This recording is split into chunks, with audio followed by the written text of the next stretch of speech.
Assalamualaikum warahmatullahi wabarakatuh. Selamat datang kembali di channel Kisah Warganet. Di video kali ini saya akan melanjutkan cerita yang berjudul Santet Menantu untuk Mertua. Seperti apa kelanjutan ceritanya? Mari kita masuk ke ceritanya.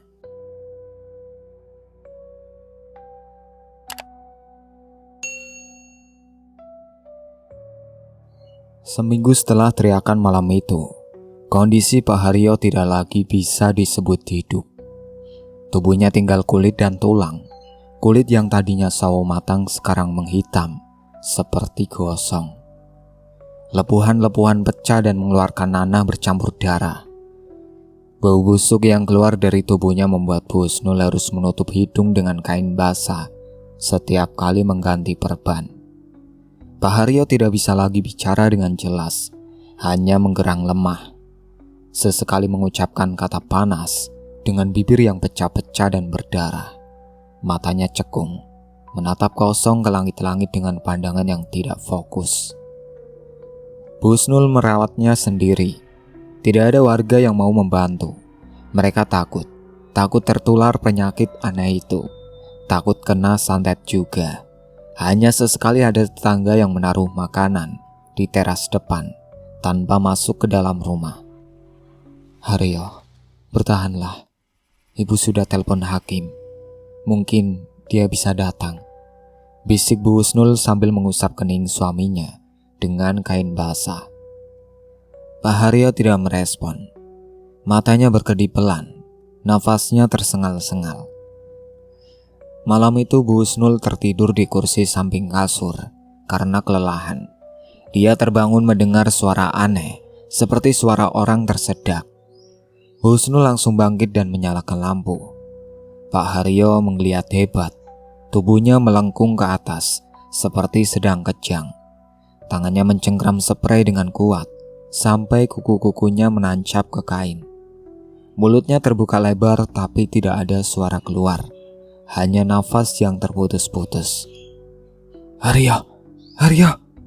Bu Husnul mengguncang bahu suaminya dengan panik.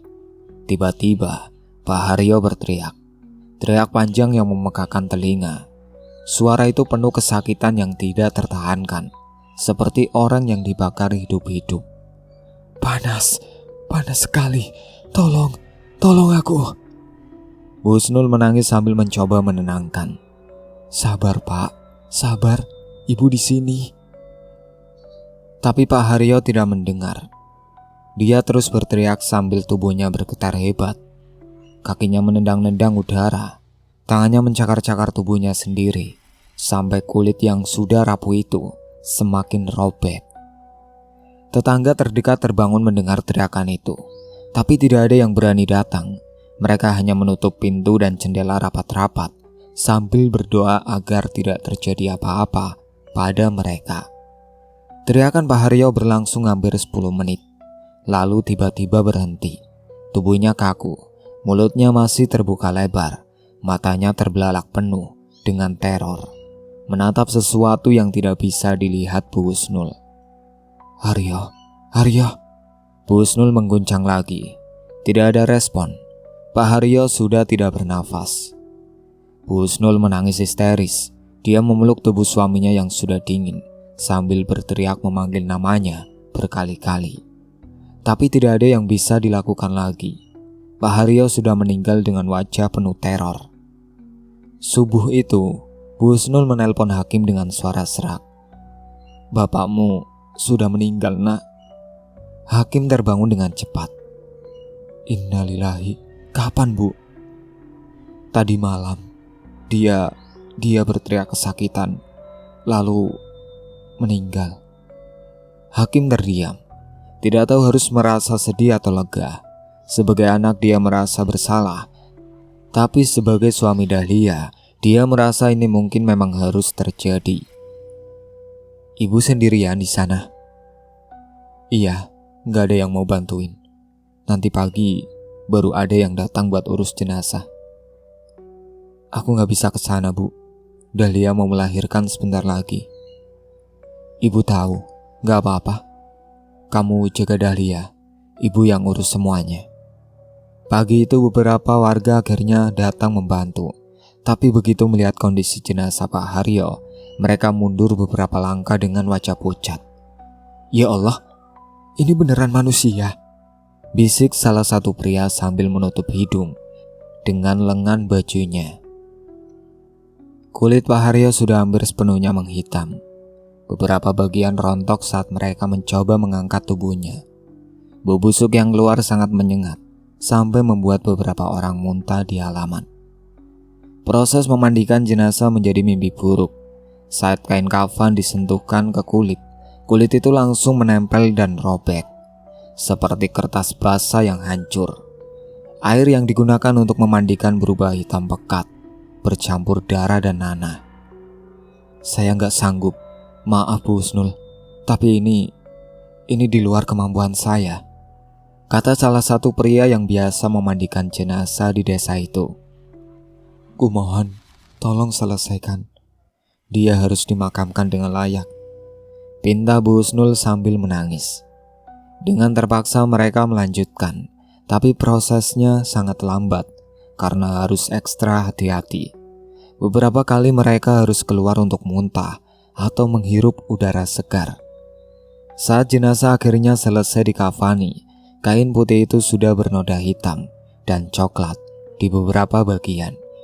Bau menyengat masih tercium meski sudah diberi wewangian berkali-kali. Pemakaman dilaksanakan sore itu juga. Tidak banyak yang datang, hanya beberapa warga yang merasa berkewajiban karena Pak Haryo dulu pernah menjadi kepala dusun. Tapi mereka semua menjaga jarak dari peti jenazah. Saat jenazah dimasukkan ke liang lahat, tidak ada yang berani turun untuk menatanya.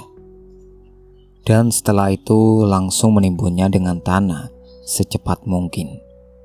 Bu Husnul berdiri di pinggir makam sambil menangis dalam diam. Tidak ada yang datang menghiburnya. Warga berdiri jauh-jauh sambil berbisik, "Ini pasti santet. Gak ada penyakit yang kayak gini." Asap, balasan atas perbuatannya sama menantu sendiri. Kasihan Bu Husnul, menanggung malu dan sekarang ditinggal dengan cara mengerikan. Setelah makam selesai ditimbun, warga langsung bubar. Tidak ada tahlilan, tidak ada doa bersama. Mereka semua ingin cepat-cepat pulang dan melupakan pemandangan mengerikan itu. Bu Husnul berdiri di sana sampai matahari terbenam, menatap gundukan tanah baru yang masih basah. Air matanya mengalir tanpa suara. "Maafkan aku, gak bisa berbuat apa-apa. Maafkan aku gak bisa selamatkan kamu," bisiknya pelan.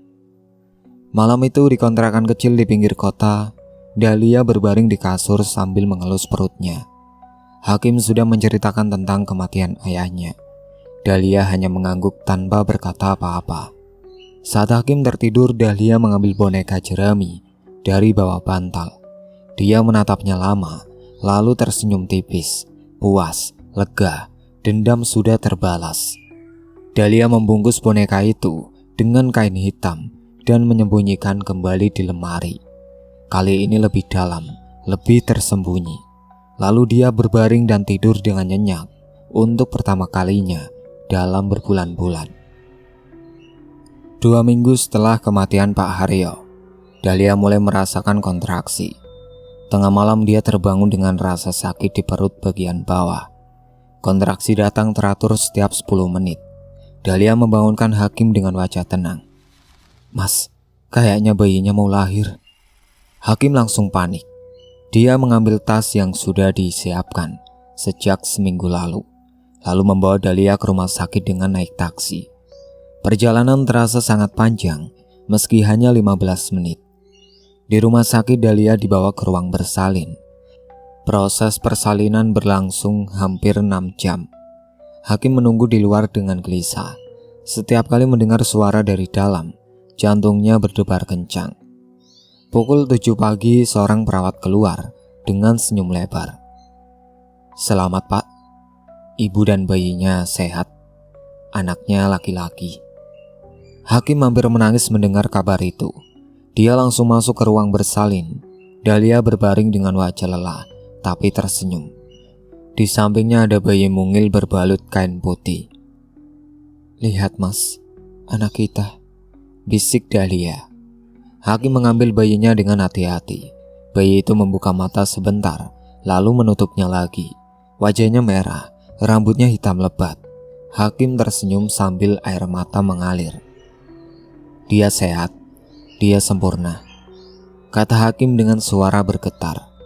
Mereka memberi nama anak itu Arya, nama yang sederhana tapi kuat. Seminggu setelah melahirkan, Dahlia dan Arya pulang ke kontrakan. Kehidupan mereka berubah total. Sekarang ada tangisan bayi di pagi hari, popok yang harus diganti, dan susu yang harus disiapkan setiap beberapa jam. Hakim bekerja lebih keras dari sebelumnya. Proyeknya selesai, tapi dia dapat pekerjaan baru di perusahaan konstruksi. Gajinya cukup untuk menyewa kontrakan yang lebih baik dan membeli keperluan bayinya. Dahlia fokus merawat Arya. Dia menyusui, memandikan, mengganti popok, dan menjaga bayinya dengan penuh perhatian. Setiap kali menatap wajah Arya, Dahlia merasa lega. Anaknya tidak mirip siapa-siapa, kecuali dirinya dan Hakim. Tidak ada bayangan Pak Haryo di wajah itu.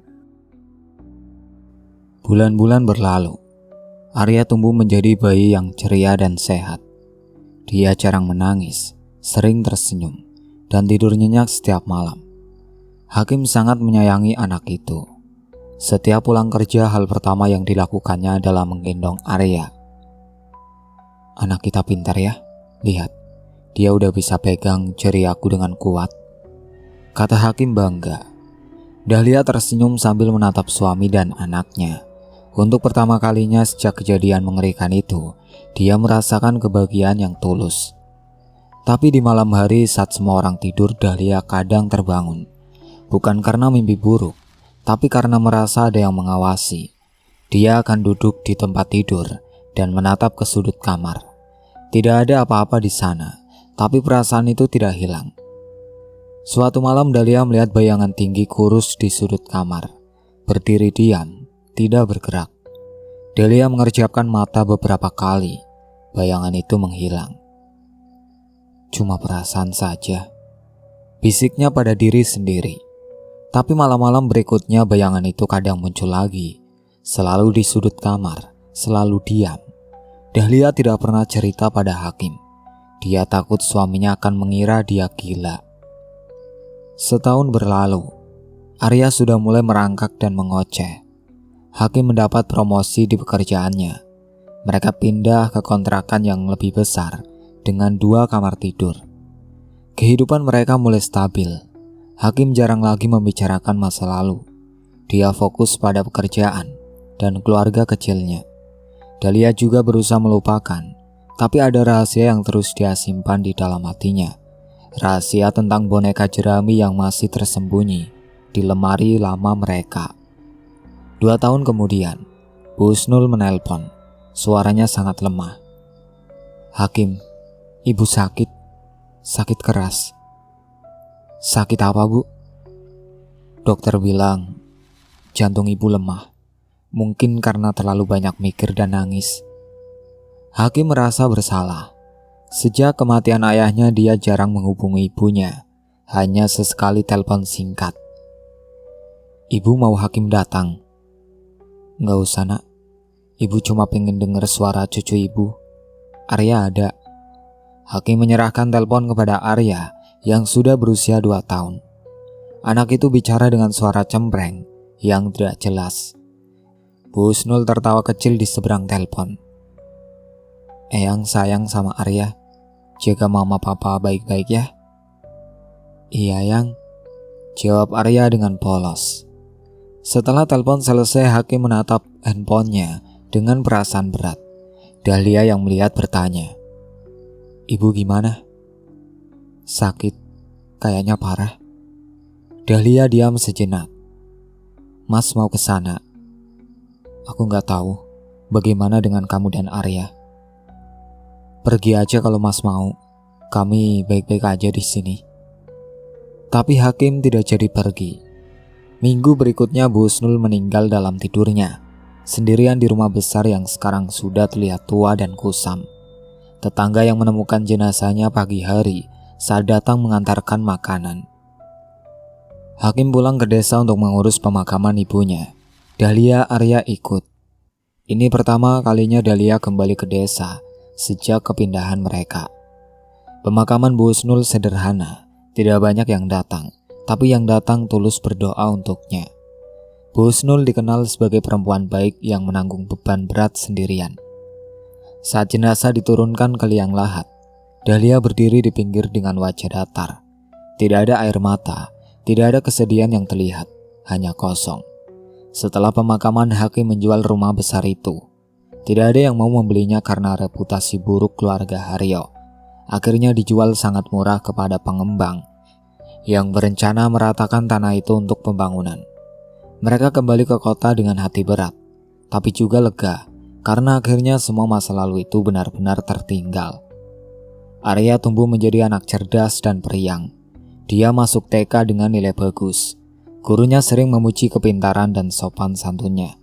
Hakim dan Dahlia bangga melihat anaknya tumbuh dengan baik, jauh dari bayangan masa lalu yang kelam. Tapi setiap malam saat semua sudah tidur, Dahlia masih kadang terbangun, mendengar bisikan samar, melihat bayangan di sudut kamar, merasakan kehadiran yang tidak seharusnya ada. Dan setiap kali itu terjadi, dia hanya menutup mata rapat-rapat dan berbisik pelan. Ini konsekuensinya. Aku sudah tahu sejak awal. Beban itu tidak pernah benar-benar hilang, hanya tertimbun semakin dalam seiring waktu.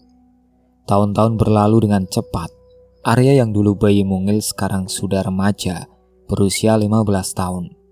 Dia tumbuh menjadi anak yang cerdas dan sopan, sering juara kelas di sekolahannya.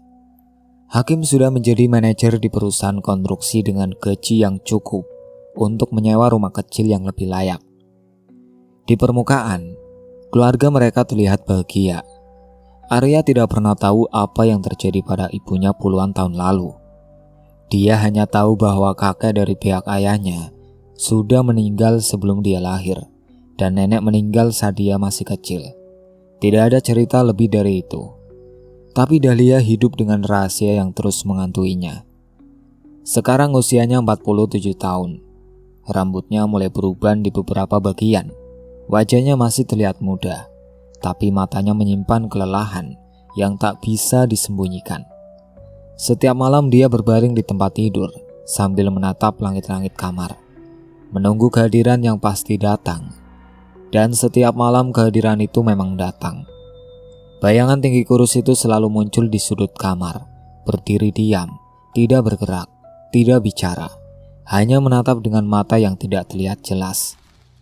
Dahlia sudah terbiasa melihatnya, sudah tidak terkejut lagi, hanya menutup mata dan berpura-pura tidur sampai bayangan itu menghilang sendiri. Kadang dia mendengar bisikan, suara lirih yang tidak jelas kata-katanya, seperti orang yang berbicara dari jauh. Dahlia tidak pernah mencoba mendengarkan lebih jelas. Dia takut kalau dia mendengar, suara itu akan semakin nyata. Malam itu, Dahlia terbangun karena mendengar jeritan samar. Bukan jeritan keras, hanya suara pelan yang terdengar seperti orang kesakitan. Dahlia duduk di tempat tidur sambil menoleh ke samping. Hakim masih tidur pulas. Arya di kamar sebelah juga tidak terbangun. Jeritan itu datang lagi. Kali ini sedikit lebih jelas. Dahlia menutup telinganya dengan tangan, tapi suara itu tetap terdengar, seperti datang dari dalam kepalanya sendiri. "Berhenti," bisik Dahlia pelan. "Kumohon berhenti." Tapi jeritan itu tidak berhenti. Berlangsung beberapa menit, lalu perlahan memudar. Dahlia membuka matanya. Bayangan itu ada di sudut kamar lagi, berdiri diam seperti biasa. Dahlia menatapnya dengan wajah lelah. "Aku tahu apa yang aku lakukan. Aku tahu konsekuensinya. Tapi aku gak akan minta maaf." Bayangan itu tidak bergerak, hanya berdiri di sana sampai cahaya subuh mulai masuk dari jendela, lalu menghilang perlahan seperti asap yang tertiup angin. Pagi harinya Dahlia menyiapkan sarapan seperti biasa. Hakim dan Arya makan sambil berbincang tentang ujian sekolah yang akan datang. Dahlia tersenyum mendengar mereka, tapi pikirannya melayang jauh. "Mama gak enak badan?" tanya Arya tiba-tiba. Dahlia tersentak. "Enggak kok, kenapa?" Mama kelihatan capek, mata mama bengkak. "Cuma kurang tidur, nanti siang mama istirahat." Hakim menatap istrinya dengan khawatir. "Kamu mimpi buruk lagi?" Dahlia menggeleng cepat. "Enggak, cuma susah tidur aja." Hakim tidak bertanya lebih jauh. Dia sudah terbiasa dengan kondisi Dahlia yang kadang terlihat lelah tanpa alasan jelas. Siang itu setelah Hakim dan Arya pergi, Dahlia duduk sendirian di ruang tengah. Dia menatap foto keluarga yang terpasang di dinding. Foto mereka bertiga saat Arya lulus SD. Semua tersenyum lebar, terlihat bahagia. "Apa yang aku lakukan sudah benar," bisik Dahlia pada dirinya sendiri. Tidak ada yang menjawab. Tapi pertanyaan itu terus berputar di kepalanya. Sudah bertahun-tahun dia hidup dengan beban ini. Beban mengetahui bahwa dia yang menyebabkan kematian mengerikan Pak Haryo. Beban mendengar jeritan dan melihat bayangan setiap malam. Dahlia bangkit dan berjalan ke kamar. Dia membuka lemari lama yang jarang disentuh. Di balik tumpukan kain masih ada bungkusan hitam itu. Boneka jerami yang sudah bertahun-tahun tersimpan. Dahlia mengeluarkannya dengan hati-hati. Membuka bungkusannya. Boneka itu masih sama. Jarum-jarum masih menancap. Tapi sekarang terlihat lebih tua, lebih rapuh. "Haruskah aku buang ini?" gumam Dahlia. Tapi tangannya tidak bergerak. Ada perasaan takut kalau membuang boneka itu akan membuat sesuatu yang buruk terjadi. Jadi dia membungkusnya lagi dan menyimpannya kembali di tempat semula. Malam itu Arya pulang dengan wajah ceria. Dia dapat nilai bagus di ujian matematika. Hakim merayakan dengan membeli ayam goreng untuk makan malam. Mereka makan bersama sambil tertawa mendengar cerita Arya tentang teman-teman di sekolah. Dahlia ikut tertawa, tapi saat semua sudah tidur dia kembali terjaga. Jeritan samar itu datang lagi. Kali ini terdengar lebih dekat, lebih jelas. Dahlia menutup matanya rapat-rapat. Tangannya meremas selimut dengan kuat. "Ini bayarannya. Aku sudah tahu sejak awal. Aku terima." Bisiknya berulang-ulang seperti mantra. Bayangan itu muncul lagi, tapi kali ini lebih dekat. Tidak lagi di sudut kamar, tapi di samping tempat tidur, berdiri tepat di sebelah Dahlia. Dahlia tidak membuka mata. Dia takut kalau membuka mata dia akan melihat wajahnya, wajah yang tidak ingin dia lihat. Beberapa menit berlalu, kehadiran itu perlahan menjauh. Dahlia membuka mata sedikit. Bayangan itu sudah kembali ke sudut kamar, lalu menghilang. Dahlia menarik nafas panjang. Keringat dingin membasahi keningnya. Tangannya gemetar saat menarik selimut menutupi tubuhnya. Pagi harinya, Hakim menemukan Dahlia sudah bangun lebih dulu. Istrinya duduk di teras belakang sambil minum kopi. Wajahnya pucat. "Kamu gak tidur semalam?" tanya Hakim sambil duduk di sampingnya. "Tidur kok, cuma bangun pagi aja." "Dahlia, kalau ada yang mengganggu pikiran kamu, cerita sama aku. Kita kan suami istri." Dahlia menatap Hakim lama. Sebagian dari dirinya ingin menceritakan semuanya, tentang santet, tentang boneka jerami, tentang bayangan dan jeritan yang menghantuinya setiap malam. Tapi dia tidak bisa. Kalau dia cerita, Hakim akan tahu bahwa dia yang membunuh ayahnya sendiri. "Enggak apa-apa mas, aku baik-baik aja. Cuma kadang susah tidur karena mikirin Arya yang bentar lagi mau ujian akhir." Hakim mengangguk meski tidak sepenuhnya percaya. Dia memeluk Dahlia sebentar, lalu masuk untuk bersiap-siap kerja. Dahlia tetap duduk di sana sampai matahari terbit penuh. Dia menatap langit yang mulai cerah sambil berbisik pelan. "Aku akan bawa rahasia ini sampai mati. Tidak ada yang boleh tahu. Tidak ada." 5 tahun kemudian, kehidupan terus berjalan meski beban tidak pernah berkurang. Dahlia sekarang berusia 52 tahun. Rambutnya sudah lebih banyak yang memutih. Tubuhnya semakin kurus meski nafsu makannya normal. Hakim sering mengajaknya periksa ke dokter, tapi Dahlia selalu menolak dengan alasan merasa baik-baik saja. Arya sudah kuliah di universitas negeri dengan beasiswa penuh. Pemuda itu tumbuh menjadi anak yang berbakti dan cerdas. Setiap akhir pekan dia pulang untuk mengunjungi orang tuanya. Hakim sangat bangga pada anaknya. Setidaknya ada satu hal yang berhasil dari kehidupan mereka yang penuh luka. Suatu pagi, Dahlia bangun dengan perasaan aneh. Tubuhnya terasa sangat ringan, tapi juga sangat lelah. Dia duduk di pinggir tempat tidur sambil menarik nafas panjang. Hakim sudah berangkat kerja, rumah sangat sunyi. Dahlia berjalan ke meja kecil di sudut kamar. Dia mengambil selembar kertas dan pulpen. Tangannya gemetar saat mulai menulis. Kata demi kata keluar perlahan, seperti melepaskan beban yang sudah ditahan puluhan tahun. Setelah selesai, Dahlia melipat kertas itu rapi dan menaruhnya di laci meja. Lalu dia berbaring di tempat tidur sambil menatap langit-langit.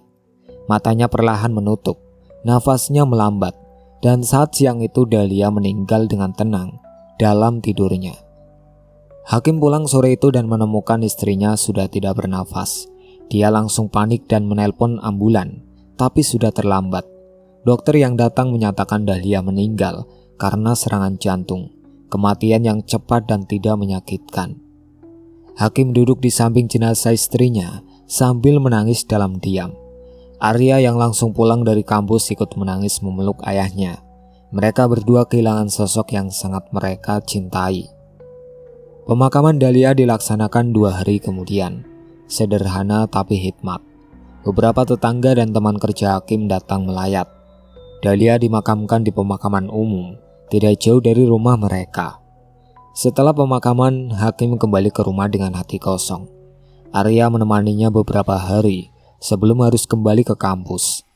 Malam itu Hakim membereskan barang-barang Dahlia, pakaian, sepatu, perhiasan sederhana. Saat membuka laci meja, dia menemukan kertas yang dilipat rapi. Hakim membukanya dan mulai membaca. Tulisan tangan Dahlia yang dia kenal betul. Isinya membuat jantung Hakim berhenti sejenak. Dahlia menceritakan semuanya, tentang perjalanannya ke lereng gunung, tentang Mbah Trimo, tentang ritual santet dengan boneka jerami, tentang bagaimana dia mengirim penderitaan pada Pak Haryo sampai pria itu meninggal dengan mengerikan, tentang bayangan dan jeritan yang menghantuinya setiap malam selama puluhan tahun. Di akhir surat, Dahlia menulis, "Yang sudah terjadi, biarlah terkubur. Jangan cari kebenaran karena kebenaran kadang hanya menyakiti yang masih hidup. Aku tidak menyesal dengan apa yang aku lakukan, tapi aku membayar harganya setiap malam sampai nafas terakhirku. Maafkan aku karena tidak pernah cerita. Aku tidak ingin kamu dan Arya tahu siapa aku sebenarnya. Jagalah Arya baik-baik. Jangan biarkan dendam menguasai hidupnya, seperti yang terjadi padaku. Dendam itu seperti api. Kalau kamu nyalakan, kadang kamu sendiri yang terbakar duluan." Hakim membaca surat itu berkali-kali. Tangannya gemetar, air matanya jatuh membasahi kertas. Dia tidak tahu harus merasa marah, sedih, atau lega. Sebagian dari dirinya marah karena Dahlia tidak pernah cerita. Tapi sebagian lain mengerti kenapa istrinya memilih diam. Beban itu terlalu berat untuk dibagi. Hakim duduk lama di sana sambil menatap surat itu. Lalu dia bangkit, mengambil korek api dari dapur, dan keluar ke halaman belakang. Dia membakar surat itu perlahan.